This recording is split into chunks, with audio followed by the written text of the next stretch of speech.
My husband and I live fairly close to his parents, like 15 minutes, and his brother who has severe intellectual disabilities at age 36. My husband is a doctor, and with the pandemic we've decided to live apart for the time being, so he doesn't have to worry about accidentally infecting me. So now I've moved in with my in-laws and his brother. I love his in-laws like my own parents. His brother, however, is another story. He's disabled, but he has an incredibly foul mouth and very offensive opinions that he's formed from years surfing deep corners of the internet. But he's disabled and is not all there sometimes, so I do my best to help out and keep my mouth shut. Last Saturday, I was going on a walk with him, daily exercise, when we were walking past this big grocery store parking lot. We see a dad and son loading groceries into their car, and my brother-in-law started yelling harsh insults at them. I was horrified and I tried pulling him away. But it was heartbreaking seeing the look on the little boy's face and the exhausted and defeated expression on his dad's face as they drove away. I was so angry that night I called my husband and basically told him I will rent a hotel room myself because I can't stand another minute in the same house as his brother. It's been a week and my husband has told me he can't sleep because he's so upset over what I told him. I admit I used harsh words and fully laid out my feelings. He said he still loves his brother and can't stand the thought of us never getting along. Am I the idiot for telling him directly how I felt about this brother? I'm wondering if I should have just kept it to myself.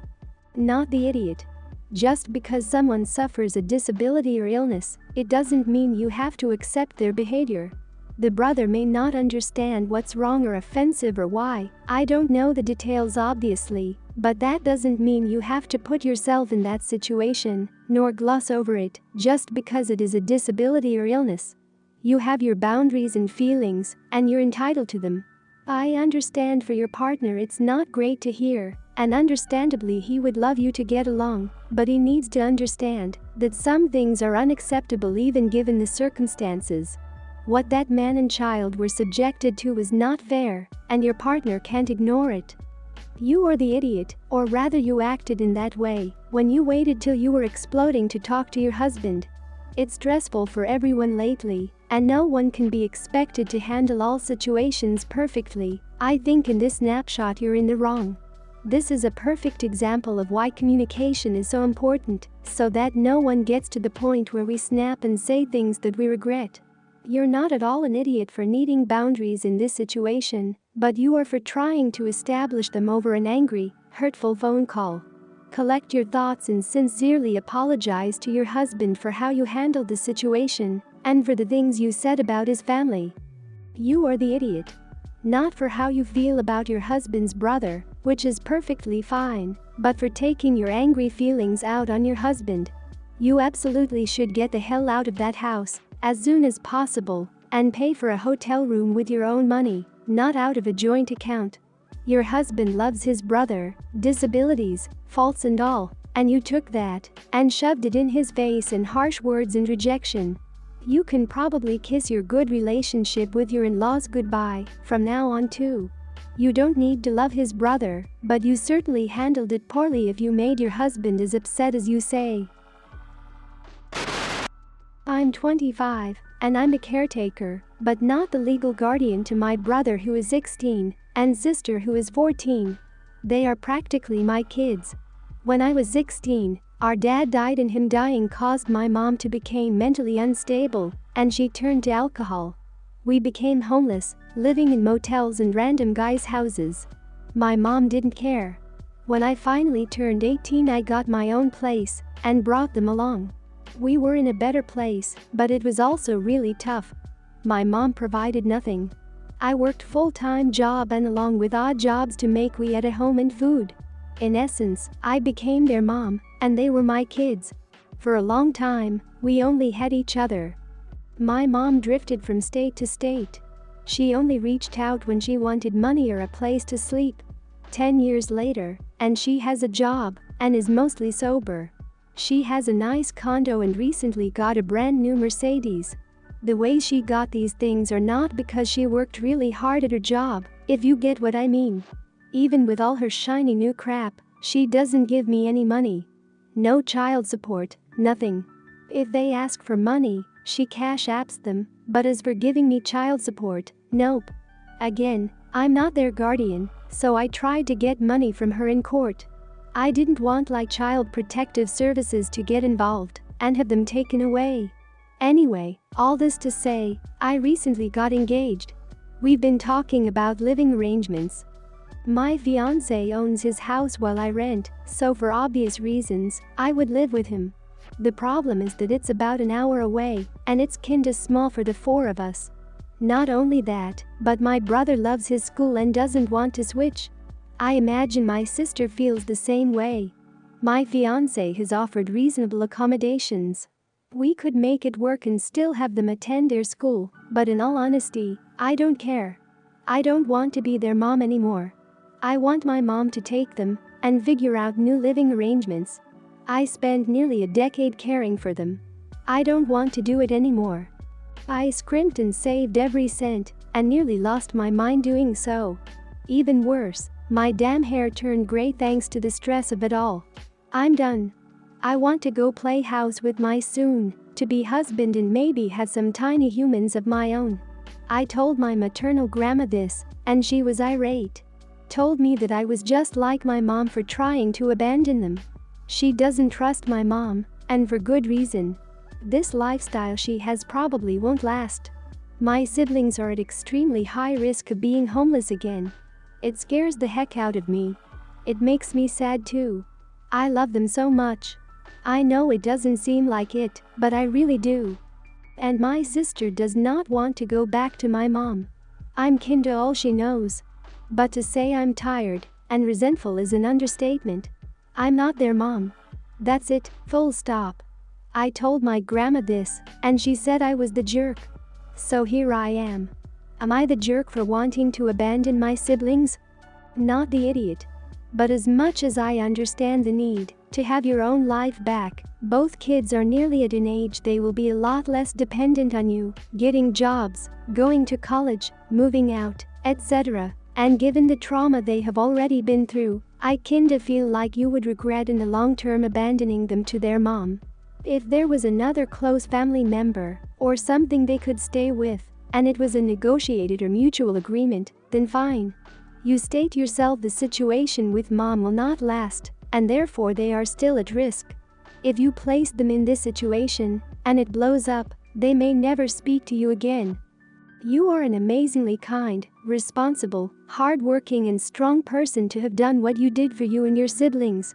And, despite everything, you found someone you love, who accepts you and your situation. Of course you want to be with that person, just the two of you, without the added responsibilities. And you're almost there. Your brother is 16, and you should mentally ready him to get a job, and support himself and move out in 2 years. Same with your sister in 4 years. Can your fiancé and you adjust for 2 years? The house will be emptier once your brother moves. You're still so young. Absolutely not the idiot for what you're feeling, but I wouldn't trust your mom with taking care of them. Not the idiot. Your childhood, teens and early 20s were totally different than the expected norm. You've had to deal with a lot of stress and responsibilities that you shouldn't have. It's well within your rights to take charge of your life. But, are you willing to have your relationship with your siblings change? I'm sure you wouldn't actually abandon them wherever they went, but they would lose the stability they had up until now. You seem to have turned out okay, and pain is part of life, but are you willing to be the one inflicting these lessons on them? Anyway, I hope things turn out okay, and I hope everyone involved goes to therapy. I, 29, have 2 kids, 6 and 1. I've recently become friends with a 26 who is due in a few weeks with her first child. We're a bit of an odd match. We don't necessarily have a lot in common, but we get along well enough, and she likes to ask for my advice on things as she prepares to give birth and be a new mom. She doesn't have any family living nearby, and I know how hard that is, so I like being able to help her out. The issue is that as she gets closer to her due date, the more judgmental she gets of my parenting. It started when she decided to do cloth diapers and tried to convince me I should switch too. I had to tell her I'd been there, done that with my first, and it's not for me. She asks for product reviews on fancy baby gadgets like the backseat camera or the owlet sock thing, and when I said I never used stuff like that, she said that she's going to use it because she wants to keep her baby as safe as possible. I was trying really hard to not be the experienced mom that says just you wait because I hate that, but I kinda feel that way sometimes. I figure nature will take its course, and she'll eventually see that you can't take mommy Instagram influencers as gospel. Today was the last straw. I have mastitis and I had to stay home from work. I would have gone in, but they're doing temperature screenings at the door and I have a fever, so I would have just been sent home anyway. We were texting, and I mentioned that I'd called in, and she started saying I didn't have to stay home from work over a sore breast, that I just needed to buy a Haakaa and use that, but it wasn't worth staying home over. I'll admit that hit a nerve for me, because I already feel bad about using my paid sick leave for myself, since I like to save it up in case my kids get sick. In my anger, I said that thing I told myself I'd never say. I said she should wait until she's actually experienced something before she tries to talk about it, because right now she just doesn't know what she's talking about. Well, apparently she's so upset that her husband texted me and asked me why I'd say something like that to her when she's due in 2 weeks and already nervous. He said she's been crying for an hour now. I feel like maybe I just shouldn't have said anything. Not the idiot. I mean, I understand that she's emotional and hormonal. But honestly, people shouldn't comment on things they have no experience with. It's condescending and not their place. I understand new moms want all things good for their babies, and I notice this a lot with first-time moms. There's something that just shifts when you have a second and third. As her friend, you in turn need to accept that she doesn't have that experience yet. She's hopeful and trying to do what she thinks is right. However, an opinion is just that. It's easiest to just brush those things off, or if it's too much to ignore those comments, cut off the friendship. Not the idiot. It's none of her business why you stayed home from work. This seemed to be something you have been holding in for a while. Her pregnancy is no excuse for her to act so judgmental and tell you what to do with your life. She was extremely out of line and really does not know what she's talking about. I know pregnancy hormones make us do some crazy things, but it's never an excuse for anything. So just because she's pregnant, you're supposed to sit there and just take the unsolicited abuse she hurls at you? No. You were 100% right. She does not sound like a good friend. Not the idiot. This is a especially sore topic for me, since I had double mastitis that evolved into abscesses in both breasts and I had to go through several surgical procedures to remove everything. Antibiotics weren't working, and it took almost a month to find one that actually worked. The pain and all the other symptoms were unbearable. I could have died. I have scars in both breasts that will never go away.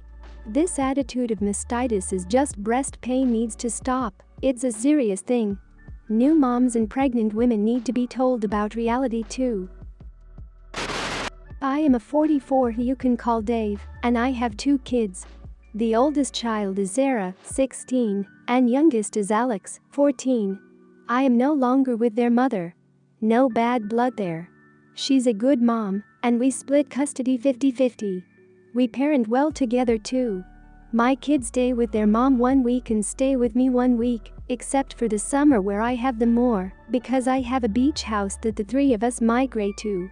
It's something my kids look forward to, and my daughter would like to move into when she's 18, but that's a separate conversation. The problem is my ex remarried and had more children with her current husband, and they are upset the new children aren't experiencing the same life. Their family as a whole isn't very well off, and I'm guessing that they struggle. They've never been on a vacation and can't afford to eat out, so I can see where the kids might feel excluded in life. I send my kids a weekly allowance via Venmo. It's not a lot, in my opinion. I give Alex 30 and Sarah 50 extra for female products and needs, and that alone has caused arguments. They'll go to McDonald's and the 3 other kids throw a fit. This past Christmas, I had my 2 on Christmas Eve, and we did gifts then as well. I got my son a Switch with some games, clothes, sports gear, and an IOU for a PS5 when it's available. He thought it was funny and not mean, by the way. For my daughter, I let her pick out her clothes and got her a new camera and MacBook. I understand this is a lot, but I don't have any other responsibilities. We had a good evening and my kids were very happy. My son kicked my butt in Mario Kart, and my daughter took some holiday photos, but on Christmas evening their mom called and had a frank conversation about making their siblings feel like less as they got board games and action figures. This turned into me not furthering their relationship with trips and stuff to the beach house, and how they always beg to go and experience it, which I won't lie, one of them did ask me to do in the past. I just don't feel comfortable or wanting to do that, and Alex doesn't care, while Sarah flat out doesn't want it. I do feel bad, but I don't think I have a responsibility to their kids, and my kids shouldn't have to hide their joy or possessions. My son refuses to share his Switch at their house, and I told his mother it is his too as he wishes, and if she took away without real cause, or forced him to share, I would take issue with this, because he's a just young person, who's not aiming to hurt anyone. I told my ex that I was planning a trip to Disney after COVID, and it really hit her. My ex wants it cancelled because her other two ones thought Santa loved them less, and everything was damaging their kids mentally. Am I the idiot with not including their kids? Not the idiot. I see this often with mixed families. Your ex-wife and her husband need to understand that neither the new husband nor his kids are part of your family. Your family begins and ends with your two kids, and it's not your responsibility to include their siblings. If their father and mother can't provide for them, it is not up to you to even the field. Sure, it hurts that the kids feel bad, but their parents should have an adult talk with them. Hey kids, I make less money than the father of your brothers, so that's why your lifestyle is different. It's a hard conversation to have, but it needs to happen. The blame is all on your ex-wife and her husband. I'm not gonna decide on if you're an idiot or not because this seems like a pretty complex and deep thing. However, you hold no obligations other than to be nice and polite to the children your ex had with her new husband. They are in no way, shape or form your responsibility or obligation, so you shouldn't be expected to do anything for them. Now I would say that to make it easier on you two, anything extravagant in the future should be kept at your house, and just ask them politely to not talk about it in front of their other siblings. That would keep any hardships, whining, resentment from growing whenever they're there. Not the idiot. Your ex is failing to understand that you are keeping your kid in a lifestyle commensurate to your income. She is keeping her other kids in a lifestyle commensurate to her income. You do not have a financial responsibility to your ex's other kids, you are not their parent, and you do not need to act like one. Life doesn't always seem fair, but the reality is that you are not the dad for the ex's kids, and do not owe them anything. Your ex needs to manage her kids' expectations and have a discussion with them to help them understand that you are not their dad and will not parent them or provide for them.